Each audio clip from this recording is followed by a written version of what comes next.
Saudara yang terkasih di dalam nama Tuhan Yesus Kristus, selamat pagi bagi kita semua.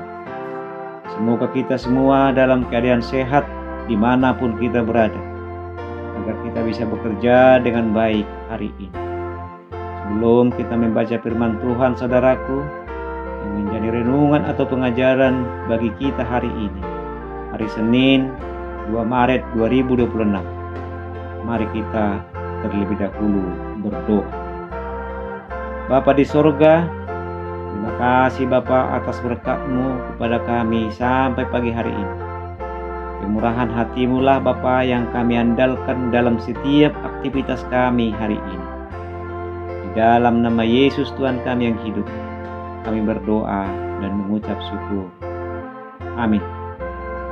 Saudaraku sekalian, dimanapun kita berada, nats firman Tuhan yang menjadi khotbah atau renungan kita hari ini yang diambil dari Nabi Yehezkiel 3 ayatnya yang ke-17. Begini firman Tuhan. Hai anak manusia, aku telah menetapkan engkau menjadi penjaga kaum Israel. Bila mana engkau mendengarkan sesuatu firman daripadaku, peringatkanlah mereka atas namaku. Demikian firman Tuhan. Saudaraku yang diberkati oleh Tuhan Yesus Kristus, Yehezkiel tergolong salah satu nabi besar pada zaman pembuangan. Selain Nabi Yesaya, Nabi Yeremia, dan Nabi Daniel. Allah memanggilnya untuk menjadi seorang nabi melalui penglihatan. Nabi Yehezkiel menyatakan bahwa dia melihat penglihatan-penglihatan tentang Allah. Tertulis di Yehezkiel 1 ayat 1. Dalam nats ini juga menyatakan bagaimana pengukuhan Tuhan bagi Yehezkiel yang seharusnya bertugas secara keimanan. Namun karena kondisi dan situasi saat itu, maka Tuhan memanggilnya untuk mengemban tugas kenabian. Bahkan disertai dengan penjelasannya dari dan oleh kuasa Tuhan yang memberikan kekuatan. Dalam perikop ini, Nabi Yehezkiel memiliki tugas yang tidak ringan dari Tuhan sebagai penjaga umat Israel di negeri pembuangan.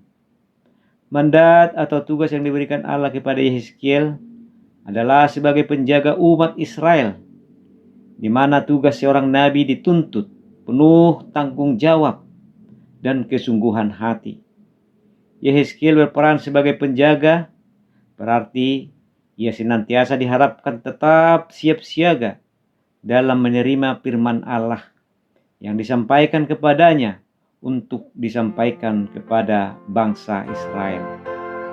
Tugas penjaga dalam perikop Yehezkiel ini adalah memperingatkan bangsa Israel tentang adanya bahaya melalui meniup sangkakala sebagai peringatan dan mendapat pertanggungjawaban dengan nyawanya sendiri apabila tidak menyampaikan peringatan. Yehezkiel 33 ayat 6. Jika Nabi Yehezkiel gagal menyampaikan firman yang diterimanya dari Allah, maka ia akan dituntut Tuhan. Melayani Allah secara totalitas dituntut dari Yehezkiel, sehingga seluruh hidupnya didedikasikan bagi umat Israel. Kepentingan bangsa Israel di negeri pembuangan lebih diutamakan daripada dirinya sendiri.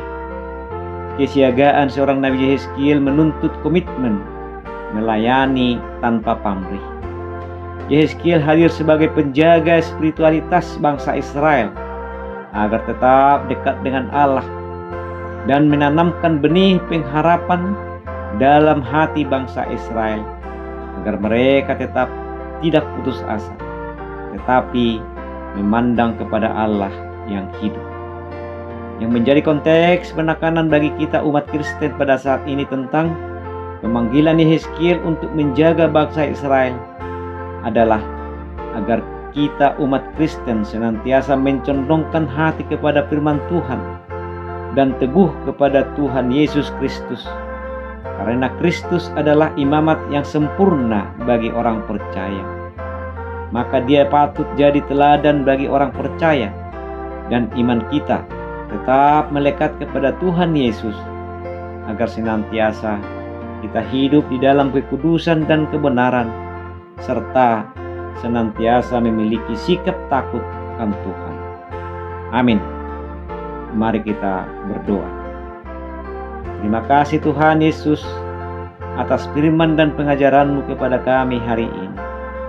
Berkati kami semua umat yang berseru dan memohon kepada-Mu. Ampunkan segala dosa-dosa kami Bapa. Amin. Demikian saudaraku khotbah atau perenungan kita hari ini. Saya Sintua SMT Sitorus. Selamat beraktivitas. Salam.